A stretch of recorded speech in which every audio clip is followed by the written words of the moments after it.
This is Sean with Indiana Vendor Stories, and I'm speaking to Tony Watts. And Tony, you've got the boss sauce of all sauces. How you doing today, Tony? Oh, I'm doing great. How about you, sir? I'm good. So why don't you give us a little bit of background on what type of sauces you have, and also how long you've been making the sauces? Yeah, Sean, I've had these sauces. I started back in 2021, late 2021. We've got three different sauces. I've got my sweet, got my mild, and we got my hot. So these are brand new formulas that I created about 3 years ago. So that's kind of how we got it started. I came from a barbecue business. Had a retail location here in town.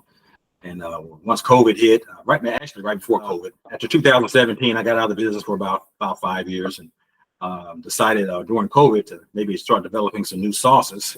So we started off developing the sweet sauce, started from scratch. I went down to found a manufacturer to help me assist in his test kitchen. We started to mix and match the spices and created our first bottle of sweet sauce. That's how it all started. All right, so let's talk about the family that supports you. Your wife, Kathy, you guys are coming up next year on your 40th anniversary. Is that right? Correct. And you've got a few daughters and a few grandkids. Is that right? What are your daughters' names? I've got two daughters, one's Sierra and one's Bianca. Okay. All right, I got three grandkids, Jaden, Skylar, and Amina. So what's it like having them out with you when you're promoting and selling the sauces? Oh, it's fun because they get excited.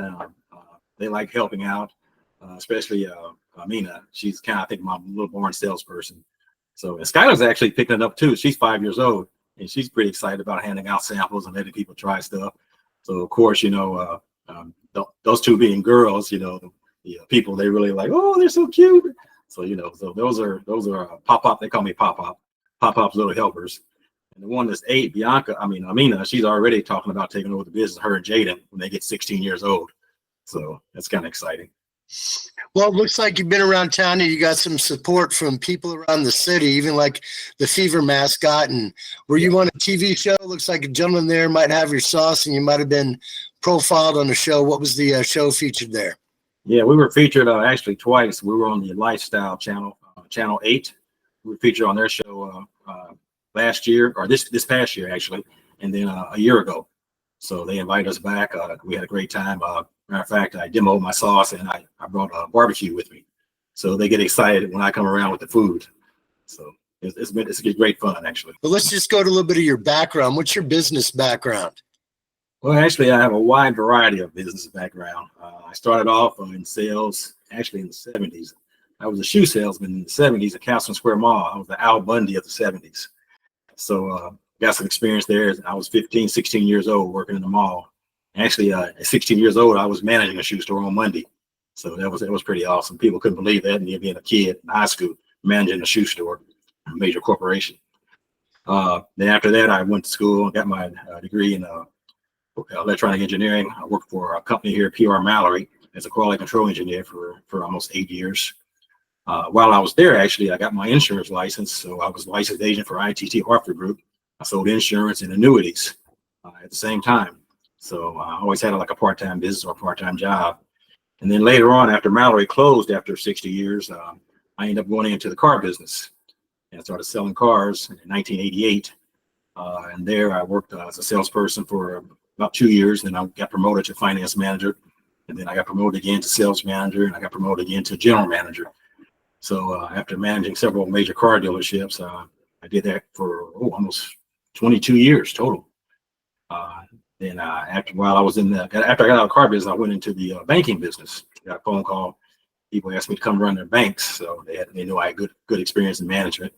So I worked for several banks, 3 different banks, and during that same time, I ended up opening my restaurant, which was on the north side of Indianapolis, called Black Diamond Barbecue and Catering. So that's kind of where my barbecue and the cooking started. So I was there for 10 years, from 2007 to 2017. Had a great business, great customers, but sometimes running a restaurant it's a lot of headaches. You got a lot of employees, and then you got to deal with everything they deal with. So I did that, and I ran the bank at the same time simultaneously for 10 years. So had some long days and nights. Well, I remember going into your barbecue shop there because it was close to where Comcast Business was, and in Correct. another life, I helped grow their partnership vertical. But Yeah. let's talk about the food, and that's where all of the sauces really started. For you at your restaurant at Black Diamond, that you probably really started experimenting with a lot of different types of sauces to make for the people. And what were your some of favorite things for you to make as far as that you'd prepare from a smoker or from a meat perspective for the barbecue sauces? Okay. Well, basically, we were a full line barbecue restaurant. We carried, pulled pork, beef brisket, ribs, chicken. We did hot links. We would do whole hogs. Actually, we did a lot of hog roast for several major companies like Harley Davidson, Fox News. I even smoked a lamb. I smoked a goat for a couple of customers. And then besides that, we did all the sides too. Baked beans, macaroni and cheese, potato salad, coleslaw, green beans, fresh greens. We made pies. We had specialty pies: sweet potato pie, chess pie, chocolate pecan, peach cobbler. So we did about everything. We did a lot of catering, a lot of corporate parties, company picnics, family reunions, weddings, small meetings. So you name it, we pretty much did it all. So as far as your sauces now, I know you have three different flavors. You've got your sweet, mild, and hot. But what would you just describe like the flavor notes that are within your sauces that make them a little bit more unique? Well, the sauces we had at the restaurant, they were kind of made off of kind of a Sweet Baby Ray type of base. So when I designed these sauces, I didn't want to do anything that the restaurant has. So I wanted something totally new. So what I did, I took a base compound sauce that I had played with at the house, and then I took it down to my manufacturer and I said, hey, I want to try some different flavors, some spices, because this guy has all the spices you need. That's what they do. They make sauce all over the country, and that's Bloomer's food sales in Louisville, Kentucky. And Tim Bloomer is the owner. Took down what I wanted to do, so we kind of mixed and matched some different spices there, and that's how we came up with the first sweet sauce. Then after that, we went straight to the hot sauce. So basically what I did, I took the basic formula from the sweet that we have now, and I just started adding hot spices to it. I was adding all types of peppers. I've had some hot sauces, but they really weren't hot. Then I've had other people say, I had some hot sauces that were so hot, I couldn't even eat it. So I said, I wanted something that everybody can enjoy and eat and have the heat. So what happened was when I went down there with mine, he told me, he said, Tony, he said, I have the stuff that's pure. It's not cut. You can't even buy the stuff that I have. You can't even buy it in the store. So he kind of turned me on to the spice that gives it the heat. And that's where my hot sauce really is developed.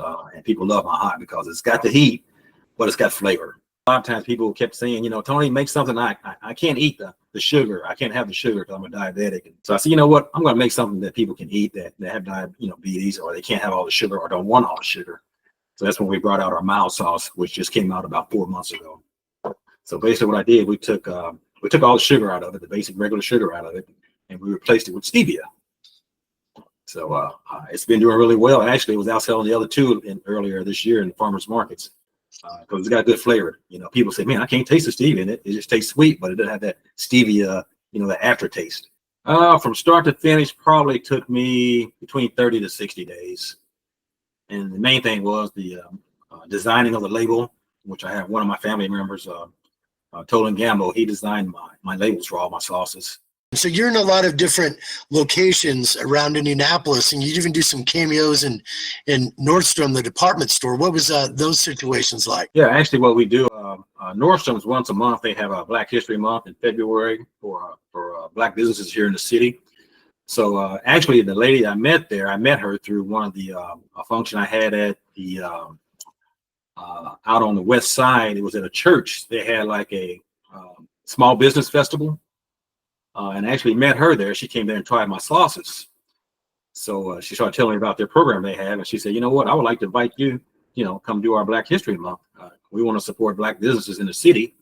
And I'm like, okay, great. So that's how we actually got into Nordstrom's. And we've been there for the past 2 years, actually. We've done 2 years in a row at Nordstrom's. It's a really good turnout. And the employees there, they get excited when we come because, we bring samples of our pulled pork and pulled chicken. So they get to snack a little bit too, and usually I bring some extra food. So But that's really great. We get a lot of traffic because we draw a lot of people into their store also when they see us there. And then also with our regular retail stores, we're in Sullivan's, all the Sullivan stores here in the city. We're in all the Safeway food stores. Basically how I got those particular accounts, I just basically went in and showed them what I had, took a sample of my sauces in, and they tried it and they loved it.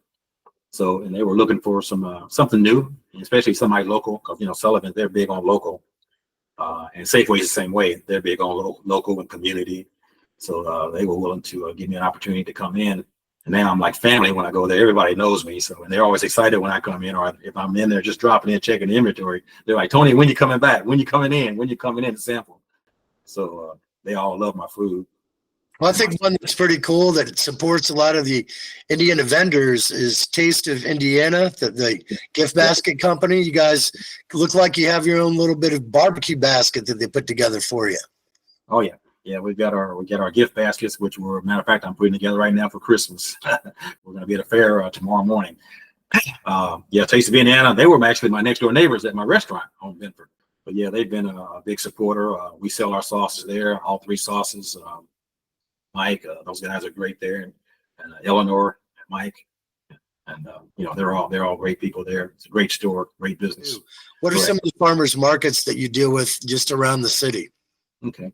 Yeah, in the spring and summer, we've been over the past couple of years. We've been downtown on Wednesdays, the downtown farmers market, which actually has moved to the Monument Circle because they're doing construction at the city county building area. And then my wife's in Greenwood on Wednesdays, down there by the hospital, St. Francis Hospital. Thursdays we're at the Fort Bend farmers market, the evenings there. And then also on Saturday morning, my wife's in Greenfield at the farmers market there at the Greenfield Fairgrounds. And I'm also in Fishers on the north side, farmers market there. And then once a month, we're in McCoursville on a Sunday afternoon. They have a farmers market there once a month. So, we do really well there. People are excited. We get a lot of repeat customers and referral customers at those particular locations. So, yeah. And then we're also at the Indy Fresh Market on 38th Street. That's a new grocery store just opened up a year ago, right at 38th in Arlington, right next to Eskenazi. So what do you love about making the sauce for the people in the city and growing this thing? Explain what your real passion is behind it. Yeah. What's so crazy is it's amazing how people get excited over barbecue and barbecue sauces. I talk to a lot of people and they tell me, man, I've got 30 sauces at my house. Everywhere I go, or people come, people from out of town. So every time I go someplace, I buy a new sauce. And it's that they're always amazed and happy to try something new also. So I get excited, especially when people try my hot sauce. They go crazy. They go, man, this hot sauce is hot, and then they tell me, I put that in this, I put it in that, I do this with my sauces. So I get to share my little formulas and things that I do with sauces too, with people, such as I tell people on my hot sauce, I put my hot sauce in chili. I said, don't put it in the whole pot, put it in your own personal bowl, just a little dribble, and you'll be amazed of the heat and the flavor. Or ham and beans. It's awesome in ham and beans. I put it on my tacos. I put it on my loaded baked potatoes. Believe it or not, barbecue sauce is really good on those type of items. So you've got next generations coming. Is the goal that your kids, grandkids could be a part of this whole mission and be able to help, keep it going for the sauces for the people for years to come? Yeah, that's kind of my goal. Build it up for them. If they want to run it, whoever wants to run it in the family, they can have at it. So that'll be my gift to them. Well, you putting in all your blood, sweat, and tears over the grill for so many years, I think it's suiting that, that you've built it and that they will keep it going. And I hope they keep the sauce going for the people. And is there anything else you'd like to say to people out there about acquiring Tony's Boss Sauce? Yeah, we're going to be actually looking into bringing it to the internet, more to like an Amazon type of setup where, because I got a lot of customers that actually order from different states, and I just send it directly to them. So we're looking at doing that. Next year, I think I'm going to bring out Tony's Boss Rub. A lot of people like using dry rubs. So I've got a dry rub already put together. So all I need to do is basically take it to my manufacturer and get my packaging together, and we're going to be ready to roll on that next year. So that's kind of my goal. We may even throw in a mustard sauce. I don't know. I've got a lot of people asking me about a mustard type of barbecue sauce. So that may be down the road in the future too. Well, Tony, I commend you for your efforts, and your sauces taste great, and I look forward to having more myself. And I did love your barbecue back in the day when you had your restaurant on 65th and Benford. So anyway, we look forward to being able to share this story with the shoppers of the world. And thank you very much for your time today. Is there anything else you'd like to say in closing? No, I just want to thank you, Sean, for speaking with us and give us the opportunity to share our products with other people. You got it.